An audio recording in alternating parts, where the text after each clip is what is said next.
तर रुपाली चाकणकर यांना त्यांच्या कर्माचं फळ मिळालं असं विधान सामाजिक कार्यकर्त्या अंजली दमानिया यांनी केलं। याचबरोबर लोकांच्या दबावामुळे त्यांना राजीनामा द्यावा लागला असून सुनील तटकरे यांनी त्यांना वाचवण्याचा प्रयत्न केला असा आरोपही दमानिया यांनी केला आहे।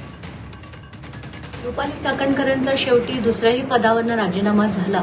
पहिल्या पदावरनं सीएमने निर्देश दिले म्हणून आणि दुसऱ्या पदावरनं लोकांची जबरदस्ती होती, राष्ट्रवादीच्या अनेक आमदारांनी त्याच्यावर आक्षेप घेतले म्हणून झालेला हा जबरदस्तीचा राजीनामा आहे। आणि खरं तर हा इतका उशीर व्हायला नको होतं आणि त्यांना वाचवणारे एकमेव व्यक्ती म्हणजे सुनील तटकरे आहेत।